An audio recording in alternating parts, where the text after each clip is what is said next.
사랑마을 통과 박승민입니다. 저희가 2024년 홈리스 추모제를 준비하면서 홈리스 추모제 안에 있는 주거팀에서 동자동 쪽방촌 다크 투어를 준비하게 되었습니다. 행사를 준비하게 된 이유는 2021년 2월 달에 동자동 쪽방촌에 대한 공공주택 사업이 발표가 났는데요. 4년이 다 된 지금까지 민간 개발을 하겠다는 반대 측에 의해서 전혀 진전 없이 시간만 흘러가고 있습니다. 그래서 이러한 사항을 좀 알리고 저희 쪽방의 열악한 주거 환경을 알리면서 왜 동자동에 공공주택 사업이 추진되어야 하는가, 이런 것들을 여러분들의 지지를 받기 위해서 추진하게 되었습니다. 앞으로도 이 힘으로 반드시 동자동 공공주택 사업이 추진될 수 있도록 활동하겠습니다. 감사합니다.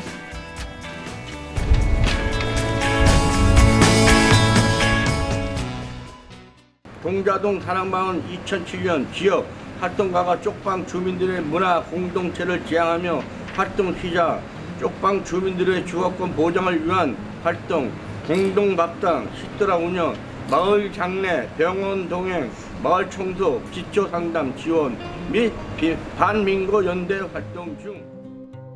그리고 사랑방 마을 주민협동에는 이제 통장 이용이 어려우신 분들이 굉장히 많으셨대요. 그래서 이분들이 이제 병과 폐지를 모아서 출자금을 만들어서 이제 협동회를 만들어서 거기서 이제 소액 대출을 하고 하는 건데, 이 대출금 상환율이 엄청 높다고 들었어요. 그쵸? 네, 90%가 넘는 엄청난 상환율을 보이는 그런 튼튼한 협동회가 있습니다. 그럼 저희 본격적으로 투어를.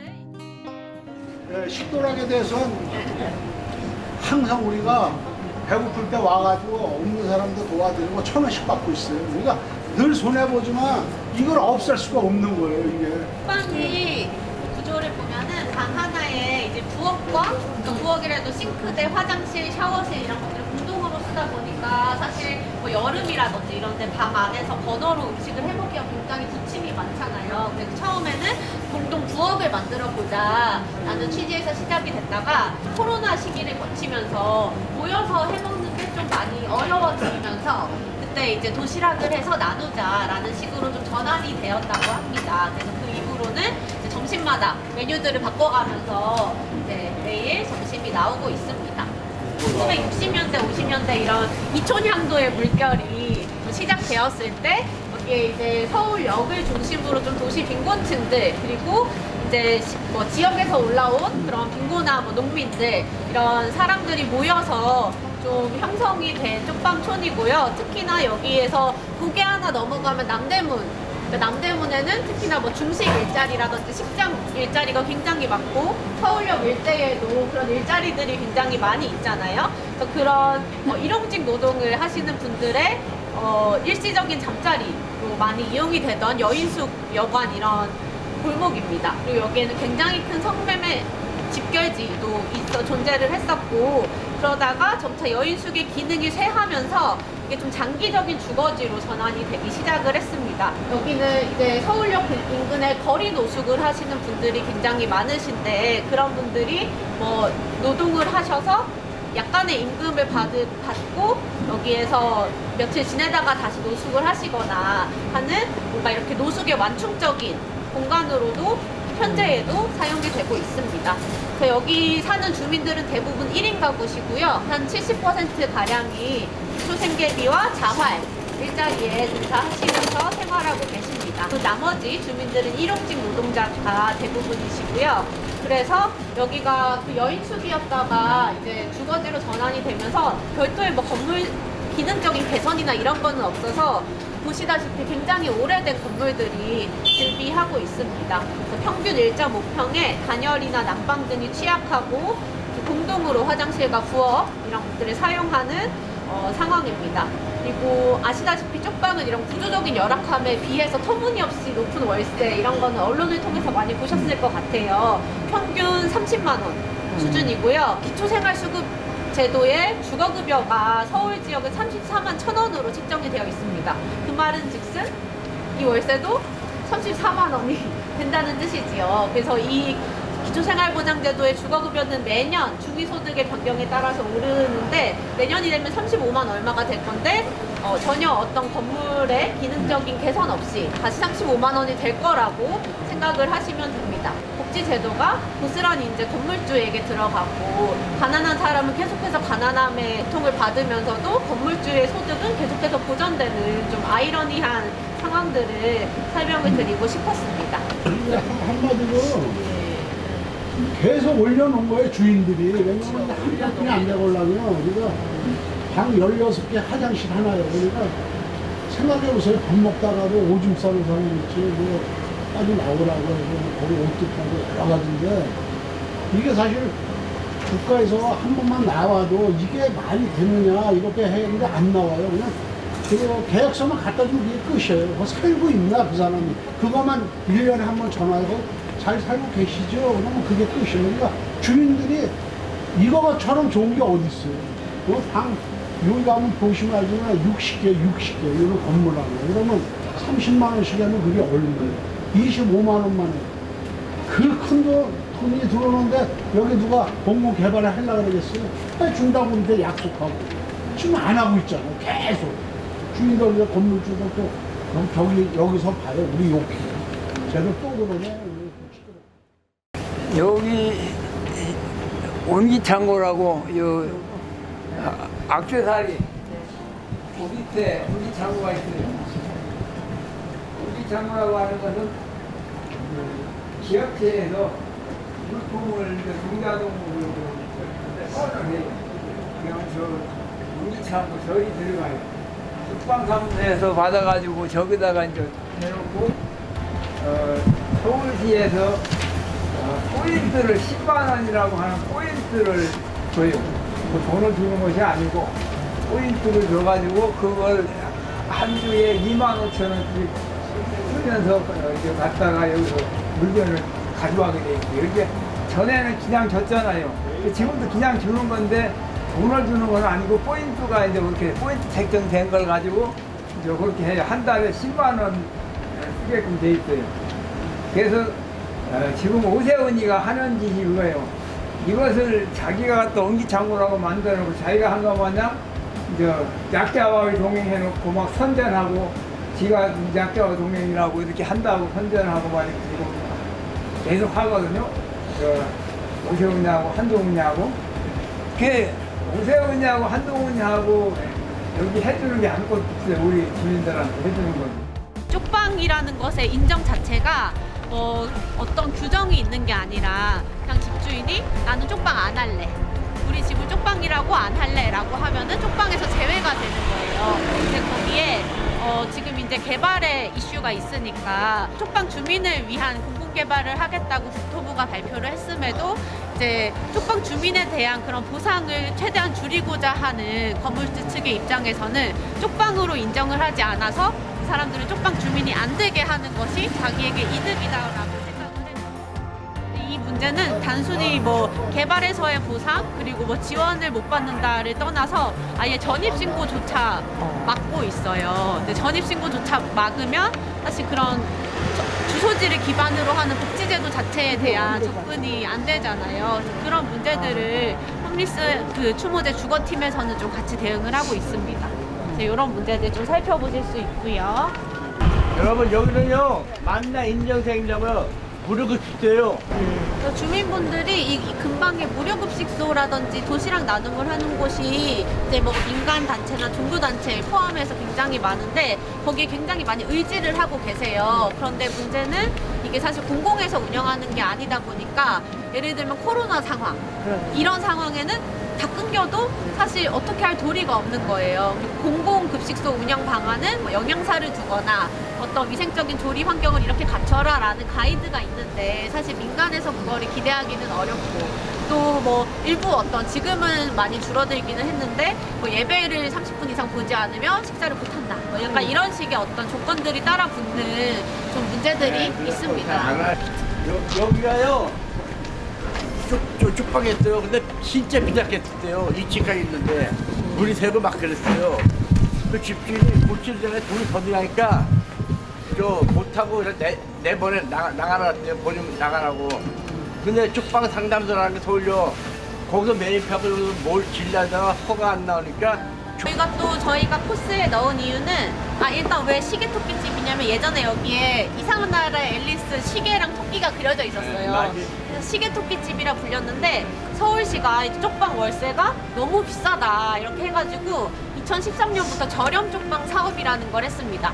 그래서 저렴 쪽방 사업을 해서 서울시가 이제 민간의 건물을 전대해서 이제 일정 기간 동안 계약을 맺고 좀 싸게 월세로 제공을 하는 사업을 진행을 했던 거죠. 그래서 구체적으로는 뭐 평균 월세가 26만 원, 27만 원 이럴 때 16만 원에 월세를 하는. 네, 그렇게 운영을 했었는데 시가 건물을 가진 게 아니다 보니까 그 전대 계약이 끝나고 나면은 집주인의 의지에 따라서 계약 연장이 되고 말고가 결정이 되고 또 그에 따라서 월세가 오르니까 좀 이 16만 원은 좀 안정적으로 비교적 저렴하게 지내시던 분들이 월세 부담을 떠안거나 아니면 이사를 가야 하거나 이런 좀 문제들이 있었습니다. 그래서 좀 공공이 보유한 공간의 중요성에 대해서 좀 알 수 있는 부분인 것 같고 또 여기에 입주할 때 약간 그런 심사 같은 거를 해요. 그래서 뭐 정신질환이 있거나 혹은 뭐 알코올릭이 있다거나 하는 것들에 대한 좀 검열이라든지 아니면 그런 뭐 퇴짜를 맞기도 하고 그런 요소가 있었다고 합니다. 제가 저 토끼집에서 8년 전에 엄청난 거기 막 다 내쫓고 그래서 용역하고 한 1년을 거기서 싸웠어요. 여기 주민들이랑. 그러다가 마지막에 이사 온 데가 여기였는데 여기도 주인이 비가 오고 저기서 내가 여기 PD 수첩도 나오고 휴정 60분에도 나와가지고 여기서 텔레비에서 해줬는데 엄청나게 여기도 주인이 행패를 한 거예요. 행패하고 여러 가지에다가 수리하기 귀찮으니까 이거를 저도 여기 오래 살았어요. 여기서 딱 제가 사는 데가 여기에요. 여기가 2층이에요. 딱 여기 살았단 말이에요. 옛날에 이 창문도 없어가지고 여기 약주 아저씨는 다 들려요. 얘기하면. 그래도 안 해주더라고. 수리를 안 해주고 참 힘들게 살았어요. 네, 다음 코스로 이동하겠습니다. 여기는 공장 아파트라는 곳인데 그냥 보기엔 아파트잖아요. 근데 1층에 이제 여기도 조각조각 난 쪽방들이 안에 있다고 합니다. 한번 봐주시면 될 것 같아요.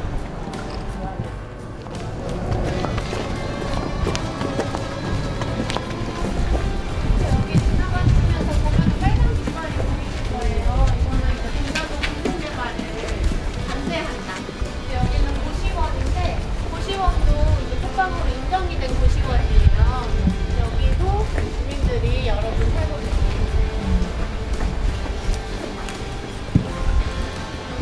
여기 보시면은 그냥 일반적으로 보시기에는 조금 큰 가정집이다 이렇게 생각하실 수 있는데 이 안에 17개의 방이 있습니다. 여기.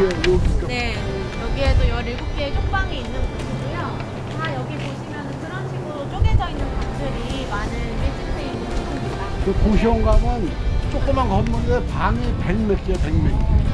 근데 오늘 한 이따가 물론 불러 가면 우리가 거기 들어가도 겁니다. 그렇다는 말은 이거 됩니다 하는 다 한마디일 되는 거야. 우리가 배를 주려고 이게 죽여놓은 거예요. 이거 2만 원 벌려서 쪼개는 거야. 제가 여기 2층에 살았어요. 저는 3층에 살았는데 이 건물에 현재 지금 60가구가 살고 있어요. 지하에 저기고 저 옥상 무허가로 해가지고 또 짓고 이렇게 했는데 이 사람들의 부모가 돌아가시니까 리모델링을 해가지고 돈을 많이 벌려고 했는데 거의 쫓겨나는 그런 위치에서 근데 건물 여기 용역에서 와가지고 3번을 내쫓고 부시고 그러다가 끝에는 그 사람들이 우리가 지쳐서 그냥 나온 사람도 있고 그 당시 우리는 이런 걸 몰랐는데 진짜 훌륭하신 분하고 기자들이 유튜브를 보고 와가지고 참 여기 많이 도와줬어요. 그래가지고 그때 힘을 얻어가지고 우리가 이런 투쟁이라는 것도 좀 알게 됐어요. 그 당시는 몰랐어요. 우리가 그런 걸 뭐 알아요. 겁이 나고 용역에서 한 50명이 오니까 그래서 이게 이 건물이 내쫓고 벼 있다가 다시 서울시에서 쪽방촌에서 세를 얻어다 다 준 거예요. 그래서 여기 수리를 해준 거야. 근데 이 사람들이 이번에 이게 만료가 됐어요. 만료가. 이게 만료가 됐으니까 또 다 내보내고 지금 누구를 또 한 명을 구해가지고 세를 주는 중이에요. 그러니까 말도 안 되는 거예요. 10만 원짜리 방도 안 되는 거 지금 방이 16개, 8개, 18 화장실 하나 있어요. 그러니까 여기 얼마나 힘들겠어요. 소문 봐야지, 밥 해야지. 그러니까 노인네들은 스트레스 받아 돌아가시는 거예요. 많이 봤어요, 돌아가시는 거. 내가 여기서만 4명 봤어요. 저 아래서 3명하고 총 한 10분 봤지만 저도 자면서도 겁이 나요. 나도 이렇게 되지 않나 하는 그런. 그래서 당시에 건물주가 어쨌든 나중에 속셈은 이것을 게스트하우스로 만들어서 외국인 손님을 받겠다라는 것이 드러났지만 처음에 주민들에게 퇴거를 명령할 때 명분으로 삼았던 건 안전진단 결과 위험하다였어요. 그런데 나중에 투쟁하는 과정에서 이게 밝혀진 거는 그게 모두 허위였다. 안전했고, 그러니까 구조적인 결함은 없었고, 그렇게 주민을 모두 퇴거시킬 만한 안전진단 결과는 아니었다라는 게 드러났고, 한 8개월여 안에 주민들의 좀 힘찬 투쟁이 있었고, 강제 퇴거를 반대하는 그 이후에 서울시가 이제 요거를 저렴 쪽방으로 운영을 했어요. 저렴 쪽방으로 잘 운영을 하다가 이제 오세훈 서울시장이 되면서 이제 저렴 쪽방 사업을 중단을 하게 된 거죠.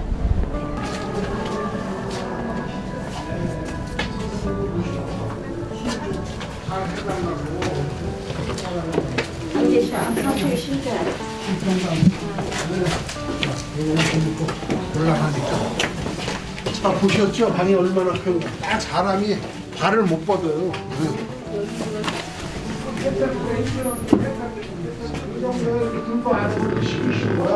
이렇게 연약한데도 그러니까 돌아가시는 거 신경 안 써요. 여기서는 방 해준다고 맨날 장관이 해가지고 21년 2월 5일 날 공공개발 해가지고 방 해준다는데 지금 삽단 뜨고 있잖아요. 우리는 무시당하고 있다니까.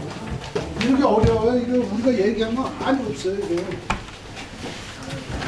이거 얼어가지고 터져가지고